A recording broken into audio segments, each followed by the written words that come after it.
Fact: an 8-year-old's social security number is far more valuable than that of a 50-year-old's because the youngster's credit is perfect. It's totally clean. Anyone who steals their identity could spend 10 years completely ruining that child's credit before they turned 18. By the time the students apply for a loan or fill out a rental application, they could be in for a horrible surprise. FERPA, the Family Educational Rights and Privacy Act of 1974, is a federal law that protects the privacy of student data, including education records, grades, and all personally identifiable information, including Social Security numbers. And if you think a student's Social Security number isn't valuable because they're too young to have any credit, you'd be wrong. While protecting personally identifiable information is extremely important, it's equally important to know exactly what data falls under the PII category. Social Security numbers, passport, driver's license, and credit card numbers are certainly PII, as are bank account numbers and routing numbers. But the list doesn't stop there. PII is any data that could potentially be used to identify a specific person.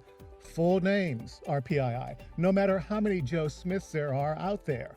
A home address is PII, regardless of whether it's owned or rented.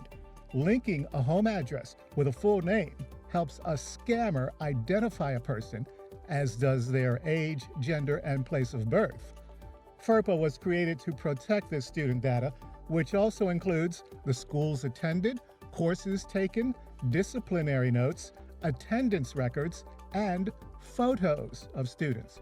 In fact, a waiver signed by a parent is required before a student's photo can be published, and if we're not certain a waiver has been signed, the student's privacy takes precedence and the photo cannot be used.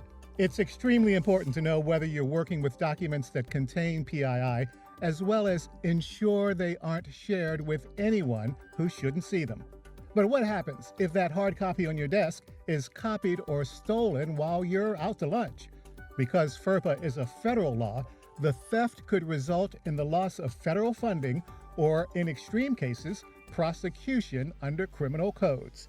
There may also be lawsuits at the state level. Your district or county may suspend your access or regard the loss as grounds for termination. While those are serious consequences for you, consider the life-changing outcome for the student. Part of our job is to protect their information, whether it's online or on our desks. So it's important to remember what constitutes a student's PII. Everything on this list, from credit card numbers to attendance records, is personally identifiable information. Protect your students by knowing which documents contain PII and by making sure they are only shared with those whose job requires it. And as for those hard copies in your workspace, lock them in your desk. Secure those documents before you walk away.